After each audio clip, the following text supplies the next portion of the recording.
Bonjour, dans cette vidéo on va s'intéresser à la correction de l'activité d'introduction au théorème de Thalès.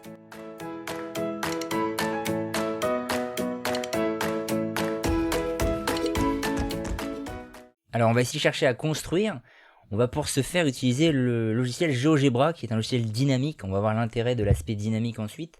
Alors on commence, on doit construire le triangle ABC tel que AB égale 3 cm, BC égale 5,5 cm et CA égale 6,4 cm. Alors on va commencer, normalement on a plutôt tendance sur papier quand on construit réellement à commencer par la plus grande, comme ça on arrive un peu plus à anticiper où ça va aller. Bon là je vais pas avoir forcément besoin puisqu'on fait un peu ce qu'on veut avec ce logiciel.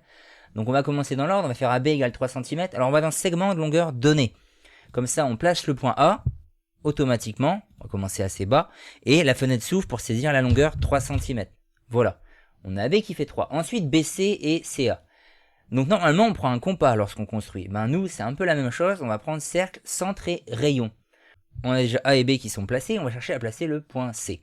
Alors en partant de A, c'est la distance CA, elle doit mesurer 6,4. On clique sur le point A, la fenêtre s'ouvre pour nous demander les rayons du cercle, c'est 6,4, voilà ce qu'on saisit.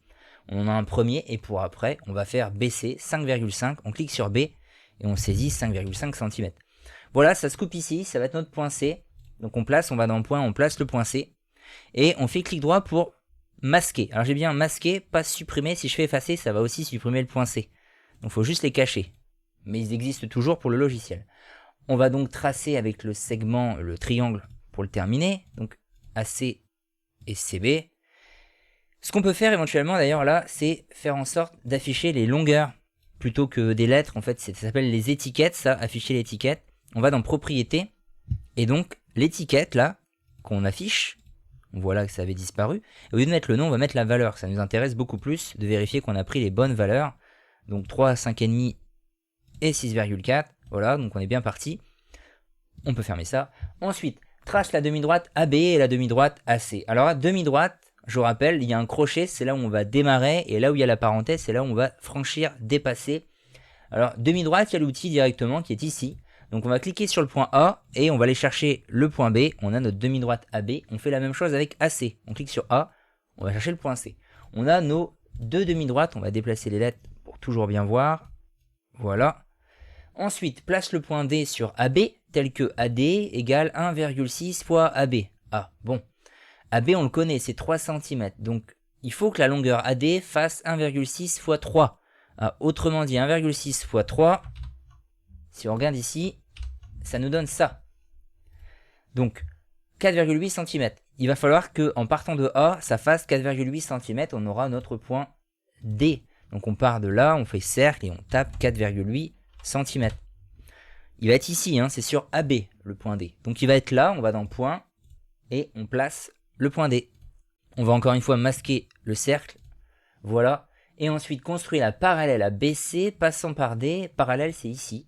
Là où il y a perpendiculaire également. Donc parallèle à BC qui passe par D. Donc on va cliquer. Alors si on clique ici, ça semble parfaitement passer par D, mais ça pourrait être légèrement décalé. Il faut bien aller chercher le point D. Et là on a vraiment la parallèle à BC qui passe exactement par D. Et elle coupe donc AC qui est là, en E. Donc on va appeler ce point le point E. Ensuite, que penses-tu pouvoir dire du triangle ADE, ce grand triangle là par rapport au triangle ABC? Bon là on sort de la notion en question justement, on dirait bien que ADE c'est un agrandissement du triangle ABC.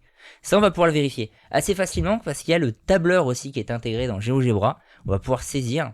Alors si ça s'appelle un logiciel de construction dynamique, c'est parce que en fait quand vous saisissez les valeurs là, de la longueur, vous tapez AD, ça va être le AD qui est là. Et si vous faites bouger vos points, la valeur va changer, c'est dynamique, ça évolue en même temps. Et ça c'est très bien pour faire certaines choses. Donc on va faire ça, on va comparer, pour savoir si c'est un agrandissement, chaque longueur et son agrandissement. AB par rapport à AD, AC par rapport à AE, et BC par rapport à DE. Alors je le tape directement, je tape AB, ça va mettre la valeur de AB, et AD, 4,8, ce qu'on avait calculé. Là on les connaissait. On va faire ensuite AC, son agrandissement c'est censé être AE, bon 10,24, très bien. Et on va faire BC, ce côté-là, et son agrandissement DE, si c'est son agrandissement. Enfin, c'est son agrandissement, on ne sait pas si en tout, ce grand triangle est un agrandissement du petit. On va vérifier si c'est le même rapport, c'est ça qui va nous permettre de conclure. Puisque dans les triangles, il n'y a pas besoin d'aller regarder les angles. Si les longueurs sont proportionnelles, c'est forcément un agrandissement. C'est spécial le cas du triangle. Donc, on va faire quoi? Eh bien, c'est ce rapport de la grande figure, on va dire, on pourrait dire que c'est la figure d'arrivée, par rapport à la petite 4,8 divisé par 3. 4,8, il se situe dans la cellule A2.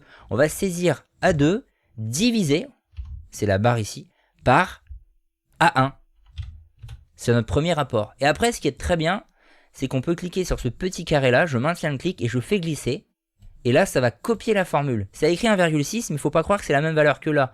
C'est la même valeur parce que, si je clique, je vous montre, ça a fait B2 sur B1 et que B2 divisé par B1, ça fait aussi 1,6. Là, ça a fait C2 sur C1. C'est parfait. Et ça fait aussi 1,6. Autrement dit, on a le même rapport à chaque fois. Donc là, oui, on a déjà la preuve que c'est un agrandissement ADE de rapport 1,6 du triangle ABC. Et si je résume, comment on est arrivé à cette situation? C'est là où on a toutes les conditions du théorème de Thalès. On a une droite BD et une droite CE, deux droites donc qui sont séquentes en un point. C'est comme ça le début, la définition, enfin la propriété du théorème de Thalès. BD et CE qui sont séquentes en un point. Et en plus une deuxième condition, BC et DE qui étaient parallèles. Et à partir de là, on se rend compte qu'on construit donc deux triangles dont l'un est un agrandissement de l'autre. Autrement dit, le rapport des longueurs, il est égal. C'est ça en fait. Et ça, on l'exploitera au travers d'un savoir-faire dans lequel, pour le coup, un peu comme le théorème de Pythagore, on ne connaîtra pas toutes les longueurs, mais on aura ces conditions qui permettent de justifier que les rapports sont égaux.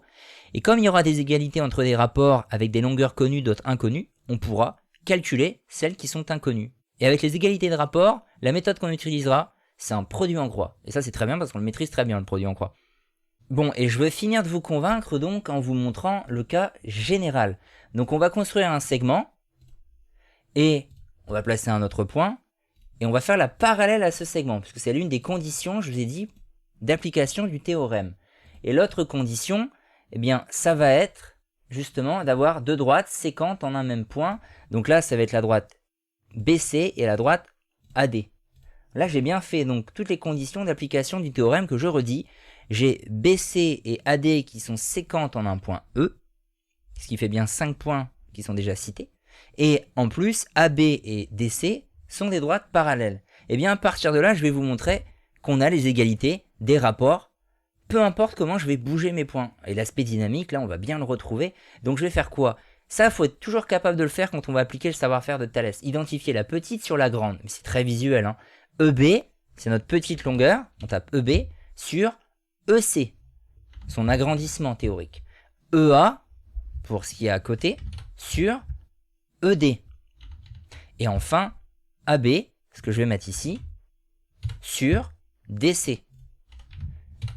Et je vais comparer les rapports. Je vais faire donc A2, comme tout à l'heure, sur A1. Je fais glisser, et vous voyez que les rapports sont identiques. Les côtés sont proportionnels. Et peu importe comment je vais bouger, vous voyez que toutes les longueurs évoluent. Certes, les rapports peuvent aussi évoluer, mais ils vont tous rester égaux tout le temps, parce que j'ai toujours la même condition. Ces deux droites-là sont toujours séquentes, et mes deux droites-là sont toujours parallèles. Je suis toujours dans les conditions d'application du théorème de Thalès, qui me permet de vérifier que j'ai toujours une égalité des rapports.